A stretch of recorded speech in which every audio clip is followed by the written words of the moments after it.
Só retomando então, tá? A gente estava falando sobre a forma da gente entender o feudalismo. O feudalismo, então, ele é sistema político, sistema econômico, sistema social. E o que a gente vai estabelecer por esses sistemas? Sistema econômico. Toda a base do feudalismo, ela vai ter relação direta com a terra. Maior quantidade de terra, maior produção nessa terra, maior riqueza, ou seja, mais frutos eu vou entender e mais ricas as pessoas vão ser de acordo com essa propriedade. Um sistema político, ou seja, quanto maior a quantidade de terra, maior influência tu tens, muito melhor. O sistema social, o que vai se estabelecer nesse regime? Aqueles que são os donos das terras, que eu vou chamar pelo nome de suzeranos, e aqueles que são os que vão arrendar essas terras, que eu vou chamar de vassalo. O arrendamento é mais ou menos como se vocês pensarem, estabelecerem a relação de um aluguel. O suzerano seria o locatário, seria o locador desse imóvel. O locatário é o vassalo, é aquele que vai permanecer no imóvel durante um determinado tempo, acaba o contrato, ele devolve o imóvel. Então, na verdade, é exatamente isso que eu vou estabelecer no feudalismo. As terras pertencem ao senhor feudal, que é o suzerano, e em meio a isso, o que eu vou ter? Eu vou ter os vassalos que vão assinar uma série de acordos, uma série de contratos com esses suzeranos. Que tipos de contratos? Não é só vantajoso para um dos lados, é para ambos os lados. O suzerano, dono de terras, se coloca na imposição de proteger e defender todos os seus vassalos. Toda vez que tivesse uma grande fome, alguma coisa nesse sentido, o dono de terras, ele cederia uma parte daquela produção, daquele chamado manso servil, para que pudesse ser utilizado pelo vassalo, para que ele pudesse sobreviver nessa relação. Já o vassalo, o que ele vai se comprometer? Ele vai se comprometer com uma série de acordos. Vamos lá a esses acordos. Vamos pensar. O vassalo vai plantar, ok? Ele vai precisar de uma terra. Ele vai concordar, então, vai ter uma anuência do vassalo de que uma parte da sua produção ele vai pagar em impostos pelo aluguel, ou seja, pelo arrendamento das terras. Então, digamos que ele plante 100 quilos de uma determinada cultura. Aqui eu vou tentar imaginar que ele plantasse trigo, pelo menos 15, 20 quilos de trigo ele teria que entregar como parte do pagamento pelo arrendamento de terras.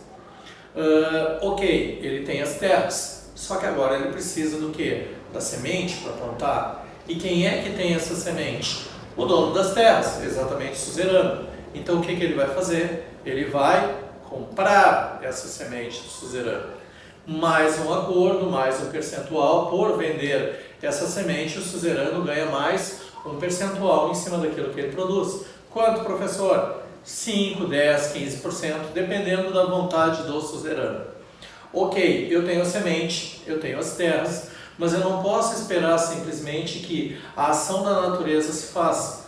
Vai ser necessário que eu use instrumentos, vai ser necessário que eu consiga trabalhar essa terra para que ela possa ser produzida de uma maneira melhor. Eu consiga tirar o máximo fruto dessas terras. E quem é que tem esse maquinário? Justamente o senhor feudal. Então esses acordos aqui que eu vou ter, talha, corvéia, banalidade, tudo isso é vinculado ao quê? A essas relações que eu vou ter entre o suzerano e o vassalo. Lembrando, eu tenho vários outros, como por exemplo a questão da mão morta. O que é esse acordo? É o acordo que diz que se falecesse, no caso, o vassalo, a família assumiria então o compromisso assumido pelo pai, no caso, né? Por esse sujeito que vai arrendar as terras, em continuar esse acordo com o suzerano. Nessa relação eu tenho vários outros acordos. Vamos pensar, existe um acordo que se chama de prima nocte. O que significa isso?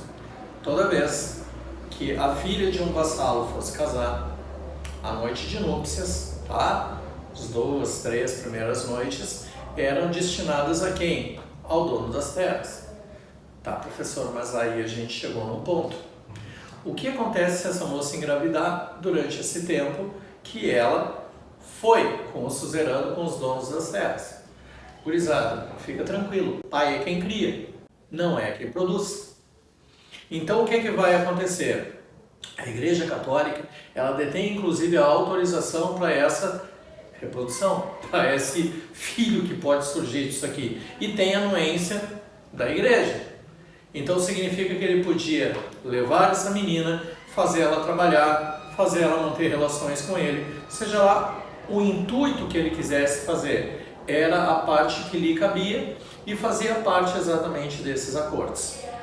No casamento da filha do senhor das terras, do chamado suzerano, o que eu vou ter aqui? Eu vou estabelecer uma relação aonde esse dono de terra, ele vai convidar os vassalos, não para fazer parte ativa, mas para que eles levem a comida, para que eles trabalhem, e no final de todo esse casamento, que muitas vezes levava 2, 3 dias, eles voltam para casa sem absolutamente nada, com uma mão na frente e uma atrás.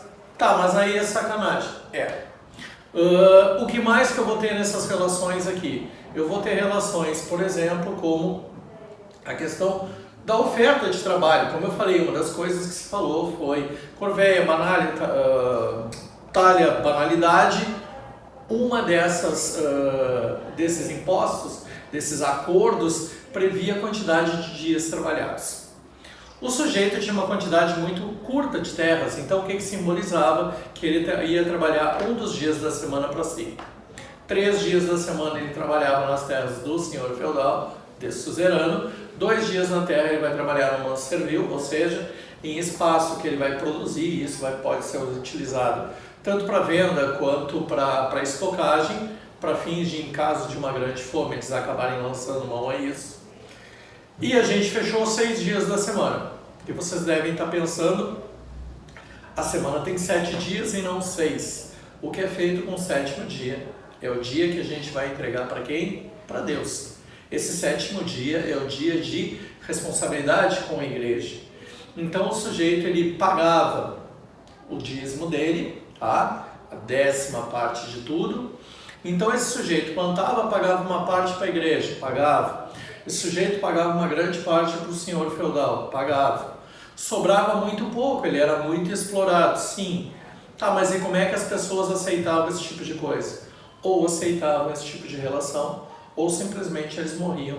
E a gente vai ter uma grande quantidade de pessoas que morreram de fome exatamente em relação a isso. E como escolher? Ah, mas eu não quero, vou procurar um outro senhor feudal. Ele vai fazer exatamente a mesma coisa, tá? Então, quanto maior é o número de arrendatários, mais forte é o poder do chamado senhor feudal e, por conta disso, maiores relações eles vão estabelecer, certo? Só quero que vocês entendam aqui que eu vou tentar finalizar, ser extremamente breve, mas que se entendam essas relações. Tudo se baseava na base da troca. Eu produzo, o feudo do lado produz, eu vou estabelecer essa relação de trocas. Até aqui tudo tranquilo? Beleza. Quando eu me desloco daqui até esse outro lugar para trocar, eu vou ter um desgaste, eu vou ter uma perda, eu vou ter esse deslocamento para poder tecer essas relações. Durante esse período, eu vou passar por vários entrepostos comerciais ali, cada vez que eu entrar em diversos outros feudos, e eu tenho que deixar uma parte do que eu produzi em impostos. Então, digamos que ele seja uma relação de 1 para 1. Eu saio com 1.000 quilos, eu vou trocar por 1.000 quilos. Cada ponto que eu vou fazer, essa minha travessia até eu chegar lá, eu passo por 6, 7 feudos diferentes. Então, o que eu vou estabelecer? Que eu vou deixar um determinado percentual. Não cheguei com 1.000 quilos, cheguei com 900 quilos, 800. Já não vou mais trocar 1 por 1. Quer dizer, não vou pegar os 1.000 quilos que eu imaginava. Eu chego com 800, eu troco por 800. Volto, continuo pagando esses impostos, chego em casa com 600. Olha o que aconteceu. Cada vez que eu tenho que sair e me deslocar, eu tenho uma perda de 30, 40, 20, dependendo de como for, eu vou perder uma grande parte dessa minha relação. Então, ter que sair para trocar é extremamente prejudicial. Sempre que os outros também vão precisar trocar, eles também vão ter essa perda. O que vai acabar ocasionando nisso? Mais adiante, vai surgir uma figura de um sujeito que vai se atravessar no meio dessa relação, porque ele vai entender que é prejudicial para ambos os lados e ele vai oferecer uma troca muito mais compensadora. O nome desse sujeito é o burguês. A burguesia vai surgir a partir daqui. Eles vão formar cidades, vilarejos, burgos, justamente para estabelecer essas relações comerciais. Gurizada, vou parar aqui antes que o Dom e o Theo comecem a espirrar pra caramba, porque eles já estão se matando aqui de espirrar, se tremer porque eles estão espirrando, tá? E se segurando. Estou encerrando aqui, vou continuar depois falando sobre essas relações que a gente vai ter, mas em suma, o feudalismo é isso. É um movimento econômico, social e político ocorrido durante a Idade Média. Obrigado, beijo no coração de todos.